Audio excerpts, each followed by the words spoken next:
Estimado público, un cordial saludo para todos ustedes, espero se encuentren bien, ojalá sea de su agrado este video, no olviden darle like, suscribirse y activar la campanita para estar al pendiente de nuestras actualizaciones y compartir el video. Dicho esto, comencemos. Vamos a tratar de hablar de la cuarta etapa de la Revolución Mexicana de 1910. Como fase previa, tratemos el siguiente formato teórico: al conflicto armado de las múltiples interpretaciones o enfoques históricos que explicaban la Revolución de 1910. Hay quienes describen el movimiento armado como un problema de carácter agrario, es decir, la plantean acerca de la idea de la historia del agrarismo en el país. Por otra parte, hay quienes examinan o explican dicho acontecimiento o apelan a una interpretación en relación a que hay fuerzas financieras de carácter global que se encuentran inmersas dentro del movimiento armado. Por otra parte, se trata de un enfoque en relación al petróleo y así sucesivamente de otras posturas explicativas al respecto. Desde la perspectiva de un análisis más específico, se encuentra la postura de algunos ideólogos quienes afirman que hasta 1914 termina desmantelarse la mayor parte que dio sostén a la infraestructura de carácter estructural, tanto política como económica, del porfiriato, y que la lucha por el poder político quedó el vacío que representó el porfiriato, por lo que el antiguo régimen de Díaz, al concluir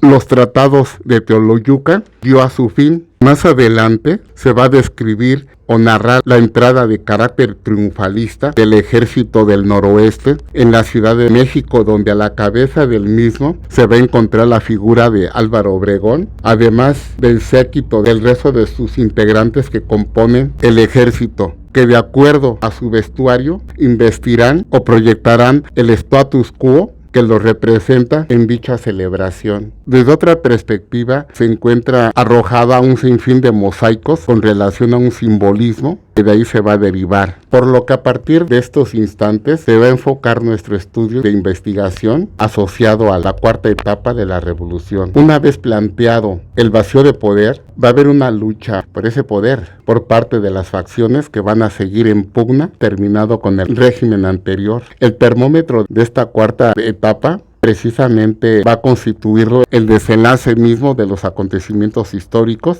que va a abarcar después de la lógica de la Constitución de 1917. Ya fuera del conflicto, las figuras de Zapata y Villa figuraban a estas alturas como personajes vencidos. Zapata, con la reforma agraria de 1915, su movimiento armado fue diluyéndose con el tiempo, donde apareció en su momento ya prácticamente como una figura vencida, y en esa misma dirección se va a encontrar Villa con respecto a las batallas del Bajío que sostuvo con Álvaro Obregón en su momento. Por otra parte, es importante mencionar el punto de quiebre que se dio en su momento histórico en relación a la Convención de Aguascalientes, en donde simbólicamente Villa pacta el poder político, es decir, se lo entrega de forma simbólica, que representa la lucha de las facciones de izquierda, las jerarquías de este contexto convencionista, por lo cual Villa, al no saber qué hacer con el poder, simplemente, simbólicamente, lo entrega. Puede tener un enfoque interpretativo y se puede entender donde la sociedad en su conjunto da el poder a quien pretenda ostentarlo y perpetuarse en él.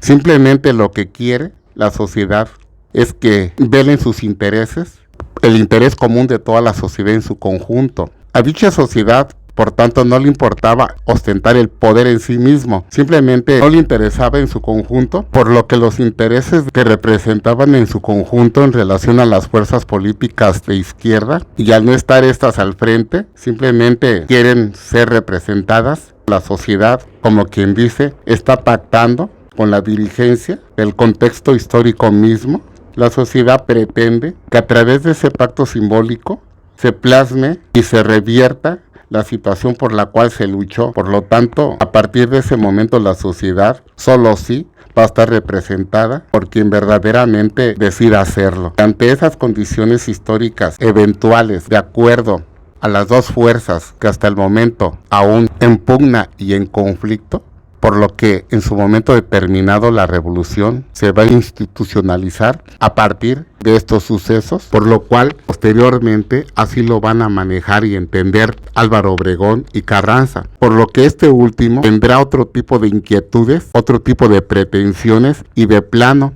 lo va a hacer de facto, ya que a través de su ejercicio en el poder político, a través de su primer gobierno revolucionario, que abarcó desde Carranza, este pretendió crear una especie de neoporfirismo en el sentido de crear otra dictadura al favorecer a un desconocido, como fue el caso de Bonilla, estando en campaña político Obregón, y con él estaban en su momento tanto provisionalmente el gobernador del estado de Sonora y Plutarco Elías Calles, donde van a pactar y crear un plan denominado el Plan de Agua Prieta, que posteriormente les va a permitir la renuncia misma de Carranza por la manera como hasta esos momentos se ha estado conduciendo, por lo que por otra parte está en contra de lo que realmente se apuntaló, por lo que finalmente morirá tiempo después Venustiano Carranza a partir de 1920. Bueno, por ahora, querido público, le vamos a parar hasta aquí y gracias por haberme escuchado.